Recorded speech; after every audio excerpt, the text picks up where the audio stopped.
Hello everybody, and I hope you've been enjoying today, World Book Night, and all the activities that have been going on. This is of course the reading hour, so 7 o'clock across the UK. People are celebrating reading. And I suppose what I was thinking about earlier is that we can all be readers. But often when we think about who we're going to read, we think about famous authors, famous writers, like we've been talking about in the different classes over the last few weeks, Hemingway and Roald Dahl and people like that.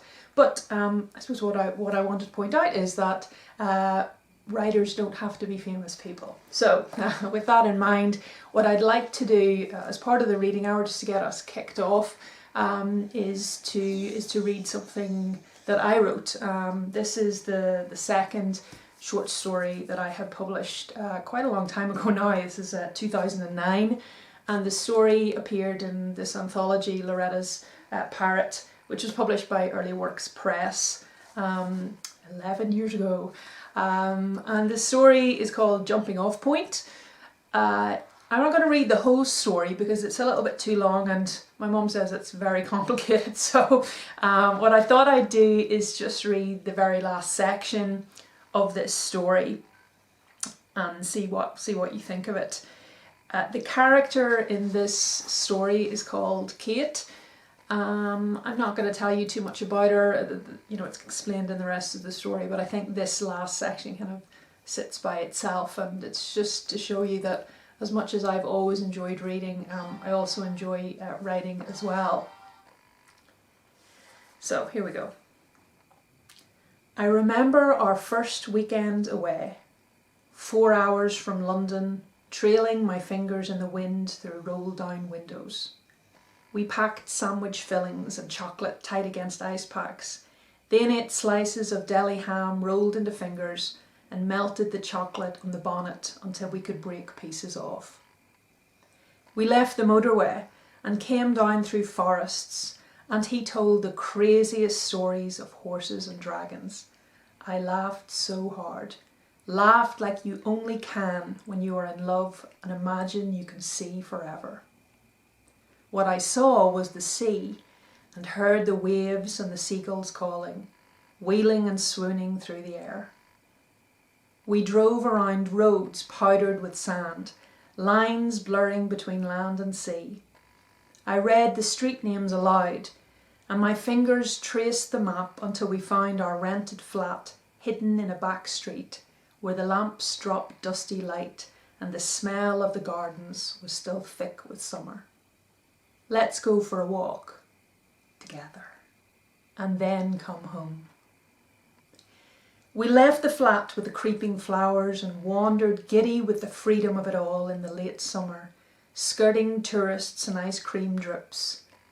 I held his hand and he walked on the outside, one long leg occasionally kicking down into the gutter to lift the sand.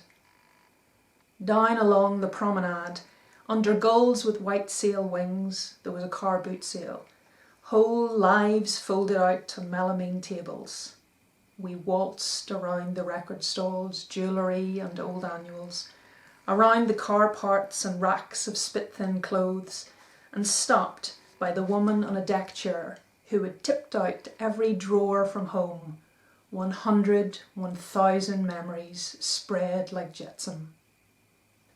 I ran my fingers over pasted jewels, rough shells from Greece with old whispered wind, an empty wine bottle she'd turned into a lamp. Still works, love. She pushed a switch and the bulb lit, light and shadows scattered across the table. In the corner, under a stack of music scores well thumbed, there were baby shoes, hand-stitched with roses that made my heart beat faster. I think they're too small for you, he said, one finger on my wrist, and I wished that the wind hadn't blown the confetti from my hair. She packaged them in brown paper, and I carried them by the string. We got chips on the pier, chips that crunched like grit between my teeth. There's sand in the soil the potatoes are grown in, the girl said, as she scooped into paper cones bright with grease, the smell of vinegar and salt hot in the air. Does that mean they don't wash them? I asked. my cheek against his. But he laughed, that low and strong laugh, and we turned like a spinning top, my feet on his, to watch the sea for a while.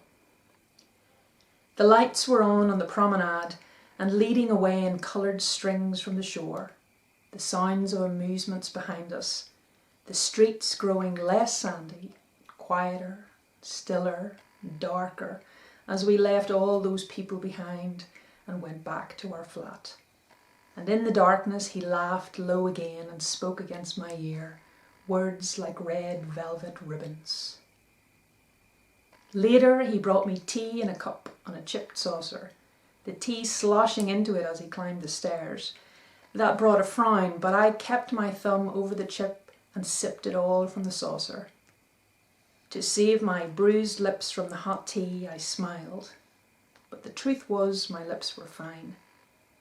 I drank from the saucer because he wanted it to be perfect, and so it was. He left the windows open, in deference to his wife, he said, and I asked him to say it again, and the heat of it carried us through. The smell of jasmine wrapped around our sleep. So I hope you enjoyed that. That's just the last section, as I said, that the story is jumping off point, and I hope you enjoyed that. So it's just to show you that we can all be readers, but we can also all be writers. I hope you enjoyed today and the rest of the reading hour. Of course, it runs from 7 to 8. Find something to read, or maybe think about writing something down. Thank you.